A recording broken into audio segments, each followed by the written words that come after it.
ಪಹಲ್ಗಾಂವ್ ಉಗ್ರರ ದಾಳಿಯಿಂದಾಗಿ ಪ್ರವಾಸೋದ್ಯಮಕ್ಕೆ ಹೊಡೆತ ಬೀಳ್ತಾ ಇದೆ. ಕಾಶ್ಮೀರಕ್ಕೆ ಹೋಗಲು ಪ್ರವಾಸಿಗರು ಹಿಂದೇಟು ಹಾಕ್ತಾ ಇದೆ.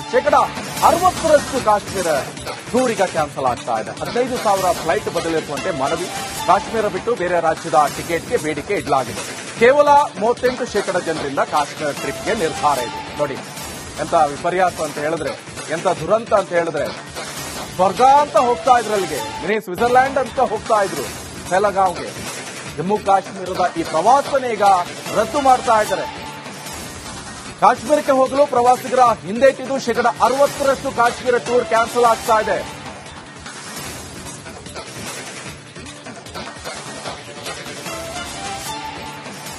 ಎಸ್, ನಮ್ಮ ಜೊತೆ ಈಗ ಕರ್ನಾಟಕ ಟ್ರಾವೆಲ್ ಅಸೋಸಿಯೇಷನ್ ಅಧ್ಯಕ್ಷರಾದ ರಾಧಾಕೃಷ್ಣ ಒಳ ಇದ್ದಾರೆ. ಬನ್ನಿ ಮಾತಾಡ್ಸೋಣ. ಸರ್, ಜಮ್ಮು ಕಾಶ್ಮೀರ ದಾಳಿ ಆಯಿತು, 26 ಜನ ನಮ್ಮ ದೇಶದ ಪ್ರವಾಸಿಗರು ಡೆತ್ ಆದ್ರು. ಇದೀಗ ಸರ್ ಪ್ರವಾಸಿಗರ ಹೋಗೋರ ಸಂಖ್ಯೆ ಕಡಿಮೆ ಆಗಿದೆನಾ? ದೇಶದಲ್ಲಿ ಎಷ್ಟು % ಕಡಿಮೆ ಆಗಿದೆ? ಕರ್ನಾಟಕದಲ್ಲಿ ಎಷ್ಟು % ಕಡಿಮೆ ಆಗಿದೆ? ಏನ್ ಹೇಳಿದ್ರಿ ಸರ್ ಅಂತ? ನಿಮಗೆ ಆ ಸೆಂಟ್ರಲ್ ಇಂದ ಏನಾದ್ರು ಮಾಹಿತಿ ಬಂದಿದೆನಾ? ನೋಡಿ, ಈಗಾಗಲೇ ನಾವು ಹೆಚ್ಚಿನ ಇವರುಗಳು ಜಮ್ಮು ಕಾಶ್ಮೀರಕ್ಕೆ ಹೋಗೋರು, ಕಾಶ್ಮೀರದ ಎಲ್ಲಾ ಪ್ರದೇಶಗಳಿಗೆ ಹೋಗೋರು ಆನ್ಲೈನ್ ಪೋರ್ಟಲ್ಗಳಲ್ಲಿ ಬುಕ್ ಮಾಡ್ತಾ ಇದ್ದಾರೆ. ಕೆಲವು ಆನ್ಲೈನ್ ಪೋರ್ಟಲ್ನವರು ಮಾತ್ರ ಅವರ ಅಪ್ ಟು ಡೇಟ್ ಗಳನ್ನು ಹಾಕಿದ್ದಾರೆ. ಈಗ ಮೇಕ್ ಮೈ ಟ್ರಿಪ್ ನವರು ಹೇಳಿದ ತರ 40% ಜನರುಗಳು ಟ್ರಿಪ್ಗಳನ್ನು ಮುಂದಕ್ಕೆ ಹಾಕ್ತಾರೆ, ಕೆಲವರು ಕ್ಯಾನ್ಸಲ್ ಮಾಡ್ತಾ ಇದ್ದಾರೆ. ಈ ತರ ನಡೀತಾ ಇದೆ ಅಂತ ಹೇಳಿದ್ದಾರೆ. ಅದಲ್ಲದೆ ನಮ್ಮ ಸಂಘಟನೆಗಳಿರುವಂತಹ ಹಲವಾರು ಸದಸ್ಯರುಗಳು ಫೋನ್ ಮಾಡಿ ನಮಗೆ ಮಾಹಿತಿ ಕೊಟ್ಟಿದ್ದಾರೆ.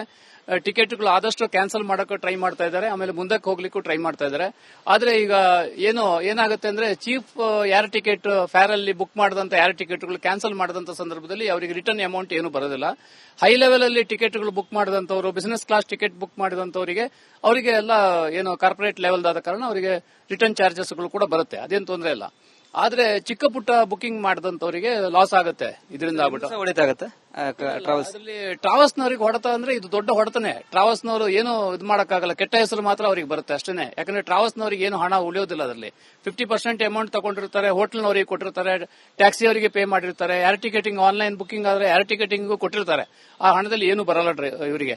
Full amount, full journey end ಆದ್ರೆ ಮಾತ್ರ ಟ್ರಾವೆಲ್ ಆಪರೇಟರ್ಗೆ ಏನಾದ್ರು ಸಿಗುತ್ತೆ. 27ರಿಂದ ಪ್ರವಾಸಿಗರ ಸಂಖ್ಯೆ ಜಾಸ್ತಿ ಆಗಿತ್ತು. 2021ರಲ್ಲಿ 1 ಕೋಟಿ ಸಮಥಿಂಗ್ ಇತ್ತು, 2 ಕೋಟಿ, 3 ಕೋಟಿ. ಹೌದು, ಕಳೆದ 2022ರಲ್ಲಿ ಅವರಿಗೆ 1,80,00,000 ಮೇಲ್ಪಟ್ಟು ಪ್ರವಾಸಿಗಳು ಕಾಶ್ಮೀರ ವಿಸಿಟ್ ಮಾಡಿದ್ರು. ಆಮೇಲೆ 2,10,00,000 ಹೋಗಿದ್ರು.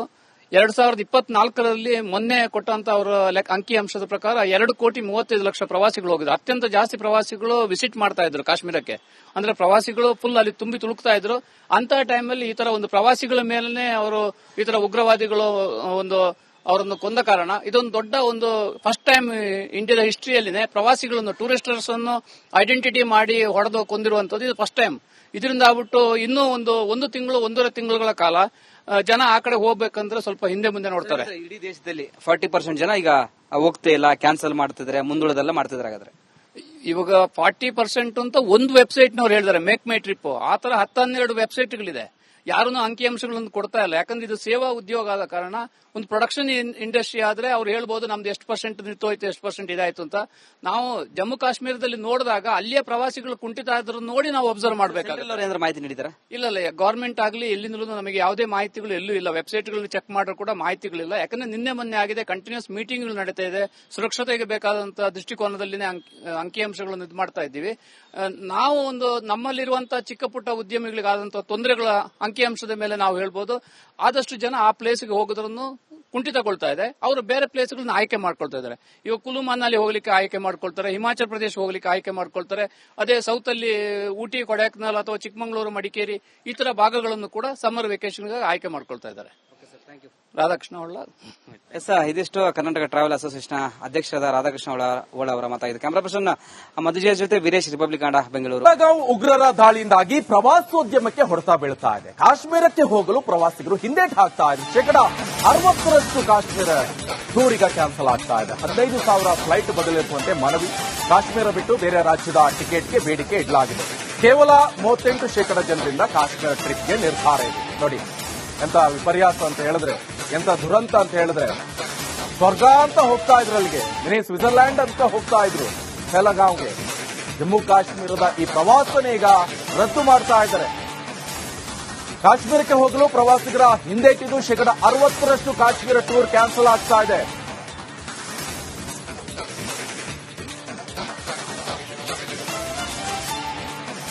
ಎಸ್ ನಮ್ಮ ಜೊತೆ ಈಗ ಕರ್ನಾಟಕ ಟ್ರಾವೆಲ್ ಅಸೋಸಿಯೇಷನ್ ಅಧ್ಯಕ್ಷರಾದ ರಾಧಾಕೃಷ್ಣ ಒಳ ಇದ್ದಾರೆ. ಬನ್ನಿ ಮಾತಾಡ್ಸೋಣ. ಸರ್, ಜಮ್ಮು ಕಾಶ್ಮೀರ ದಾಳಿ ಆಯಿತು, 26 ಜನ ನಮ್ಮ ದೇಶದ ಪ್ರವಾಸಿಗರು ಡೆತ್ ಆದ್ರು. ಇದೀಗ ಸರ್ ಪ್ರವಾಸಿಗರ ಹೋಗೋರ ಸಂಖ್ಯೆ ಕಡಿಮೆ ಆಗಿದೆನಾ? ದೇಶದಲ್ಲಿ ಎಷ್ಟು % ಕಡಿಮೆ ಆಗಿದೆ? ಕರ್ನಾಟಕದಲ್ಲಿ ಎಷ್ಟು % ಕಡಿಮೆ ಆಗಿದೆ? ಏನ್ ಹೇಳಿದ್ರಿ ಸರ್ ಅಂತ? ನಿಮಗೆ ಸೆಂಟ್ರಲ್ ಇಂದ ಏನಾದ್ರು ಮಾಹಿತಿ ಬಂದಿದೆನಾ?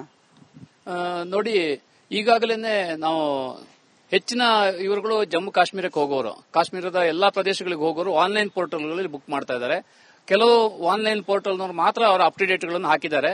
ಈಗ ಮೇಕ್ ಮೈ ಟ್ರಿಪ್ ನವರು ಹೇಳಿದ ತರ 40% ಜನರುಗಳು ಟ್ರಿಪ್ಗಳನ್ನು ಮುಂದಕ್ಕೆ ಹಾಕ್ತಾರೆ, ಕೆಲವರು ಕ್ಯಾನ್ಸಲ್ ಮಾಡ್ತಾ ಇದ್ದಾರೆ. ಈ ತರ ನಡೀತಾ ಇದೆ ಅಂತ ಹೇಳಿದ್ದಾರೆ. ಅದಲ್ಲದೆ ನಮ್ಮ ಸಂಘಟನೆಗಳಿರುವಂತಹ ಹಲವಾರು ಸದಸ್ಯರುಗಳು ಫೋನ್ ಮಾಡಿ ನಮಗೆ ಮಾಹಿತಿ ಕೊಟ್ಟಿದ್ದಾರೆ. ಟಿಕೆಟ್ಗಳು ಆದಷ್ಟು ಕ್ಯಾನ್ಸಲ್ ಮಾಡಕ್ಕೆ ಟ್ರೈ ಮಾಡ್ತಾ ಇದ್ದಾರೆ, ಆಮೇಲೆ ಮುಂದಕ್ಕೆ ಹೋಗ್ಲಿಕ್ಕೂ ಟ್ರೈ ಮಾಡ್ತಾ ಇದ್ದಾರೆ. ಆದ್ರೆ ಈಗ ಏನಾಗುತ್ತೆ ಅಂದ್ರೆ ಚೀಫ್ ಏರ್ ಟಿಕೆಟ್ ಫೇರ್ ಅಲ್ಲಿ ಬುಕ್ ಮಾಡಿದಂತ ಏರ್ ಟಿಕೆಟ್ಗಳು ಕ್ಯಾನ್ಸಲ್ ಮಾಡಿದಂತ ಸಂದರ್ಭದಲ್ಲಿ ಅವರಿಗೆ ರಿಟರ್ನ್ ಅಮೌಂಟ್ ಏನು ಬರೋದಿಲ್ಲ. ಹೈ ಲೆವೆಲ್ ಅಲ್ಲಿ ಟಿಕೆಟ್ಗಳು ಬುಕ್ ಮಾಡಿದಂತವರು, ಬಿಸಿನೆಸ್ ಕ್ಲಾಸ್ ಟಿಕೆಟ್ ಬುಕ್ ಮಾಡಿದಂತವರಿಗೆ ಅವರಿಗೆ ಎಲ್ಲ ಕಾರ್ಪೊರೇಟ್ ಲೆವೆಲ್ ಆದ ಕಾರಣ ಅವರಿಗೆ ರಿಟರ್ನ್ ಚಾರ್ಜಸ್ ಗಳು ಕೂಡ ಬರುತ್ತೆ, ಅದೇನು ತೊಂದರೆ ಇಲ್ಲ. ಆದ್ರೆ ಚಿಕ್ಕ ಪುಟ್ಟ ಬುಕಿಂಗ್ ಮಾಡಿದಂತವರಿಗೆ ಲಾಸ್ ಆಗುತ್ತೆ. ಇದರಿಂದ ಟ್ರಾವೆಲ್ಸ್ನವರಿಗೆ ಹೊಡೆತ ಅಂದ್ರೆ ಇದು ದೊಡ್ಡ ಹೊಡೆತನೆ. ಟ್ರಾವೆಲ್ಸ್ನವರು ಏನು ಇದು ಮಾಡಕ್ಕಾಗಲ್ಲ, ಕೆಟ್ಟ ಹೆಸರು ಮಾತ್ರ ಅವರಿಗೆ ಬರುತ್ತೆ ಅಷ್ಟೇ. ಯಾಕಂದ್ರೆ ಟ್ರಾವೆಲ್ಸ್ನವರಿಗೆ ಏನು ಹಣ ಉಳಿಯೋದಿಲ್ಲ. ಅದರಲ್ಲಿ 50% ಅಮೌಂಟ್ ತಗೊಂಡಿರ್ತಾರೆ, ಹೋಟೆಲ್ನವರಿಗೆ ಕೊಟ್ಟಿರ್ತಾರೆ, ಟ್ಯಾಕ್ಸಿ ಅವರಿಗೆ ಪೇ ಮಾಡಿರ್ತಾರೆ, ಏರ್ ಟಿಕೆಟಿಂಗ್ ಆನ್ಲೈನ್ ಬುಕಿಂಗ್ ಆದ್ರೆ ಏರ್ ಟಿಕೆಟಿಂಗ್ ಕೊಟ್ಟಿರ್ತಾರೆ. ಆ ಹಣದಲ್ಲಿ ಏನು ಬರಲ್ಲ ಇವರಿಗೆ. ಫುಲ್ ಜರ್ನಿ ಎಂಡ್ ಆದ್ರೆ ಮಾತ್ರ ಟ್ರಾವೆಲ್ ಆಪರೇಟರ್ ಏನಾದ್ರು ಸಿಗುತ್ತೆ. 22ರಿಂದ ಪ್ರವಾಸಿಗರ ಸಂಖ್ಯೆ ಜಾಸ್ತಿ ಆಗಿತ್ತು. ಒಂದು 2021ರಲ್ಲಿ 1 ಕೋಟಿ ಸಮಥಿಂಗ್ ಇತ್ತು, 2 ಕೋಟಿ, 3 ಕೋಟಿ. ಹೌದು, ಕಳೆದ 2022ರಲ್ಲಿ ಅವರಿಗೆ 1,80,00,000 ಮೇಲ್ಪಟ್ಟು ಪ್ರವಾಸಿಗಳು ಕಾಶ್ಮೀರ ವಿಸಿಟ್ ಮಾಡಿದ್ರು. ಆಮೇಲೆ 2,10,00,000 ಹೋಗಿದ್ರು. 2024ರಲ್ಲಿ ಮೊನ್ನೆ ಕೊಟ್ಟಂತ ಅವರ ಅಂಕಿ ಅಂಶದ ಪ್ರಕಾರ 2,35,00,000 ಪ್ರವಾಸಿಗಳು ಹೋಗಿದ್ರು. ಅತ್ಯಂತ ಜಾಸ್ತಿ ಪ್ರವಾಸಿಗಳು ವಿಸಿಟ್ ಮಾಡ್ತಾ ಇದ್ರು ಕಾಶ್ಮೀರಕ್ಕೆ.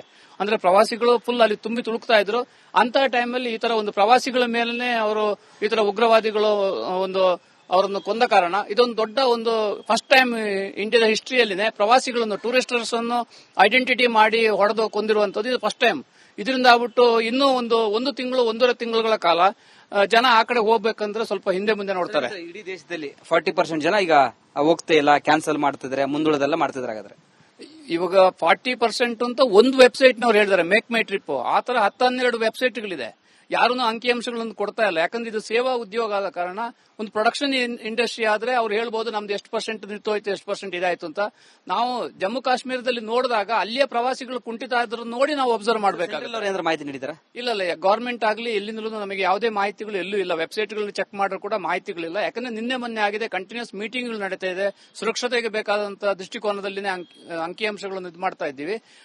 ನಾವು ನಮ್ಮಲ್ಲಿರುವಂತಹ ಚಿಕ್ಕ ಪುಟ್ಟ ಉದ್ಯಮಿಗಳಿಗಾದಂತಹ ತೊಂದರೆಗಳ ಅಂಕಿಅಂಶದ ಮೇಲೆ ನಾವು ಹೇಳ್ಬೋದು. ಆದಷ್ಟು ಜನ ಆ ಪ್ಲೇಸ್ಗೆ ಹೋಗೋದ್ರನ್ನು ಕುಂಠಿತಗೊಳ್ತಾ ಇದೆ. ಅವರು ಬೇರೆ ಪ್ಲೇಸ್ಗಳನ್ನ ಆಯ್ಕೆ ಮಾಡ್ಕೊಳ್ತಾ ಇದ್ದಾರೆ. ಇವಾಗ ಕುಲು ಮನಾಲಿ ಹೋಗ್ಲಿಕ್ಕೆ ಆಯ್ಕೆ ಮಾಡ್ಕೊಳ್ತಾರೆ, ಹಿಮಾಚಲ ಪ್ರದೇಶ ಹೋಗ್ಲಿಕ್ಕೆ ಆಯ್ಕೆ ಮಾಡ್ಕೊಳ್ತಾರೆ.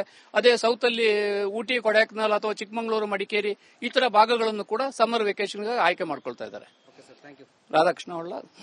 ಎಸ್, ಇದಿಷ್ಟು ಕರ್ನಾಟಕ ಟ್ರಾವೆಲ್ ಅಸೋಸಿಯೇಷನ್ ಅಧ್ಯಕ್ಷರಾದ ರಾಧಾಕೃಷ್ಣ ಹೊಳ್ಳ ಅವರ ಮಾತಾಗಿದೆ. ಕ್ಯಾಮರಾ ಪರ್ಸನ್ ಮಧುಜಯ ಜೊತೆ ವೀರೇಶ್, ರಿಪಬ್ಲಿಕ್ ಕನ್ನಡ, ಬೆಂಗಳೂರು.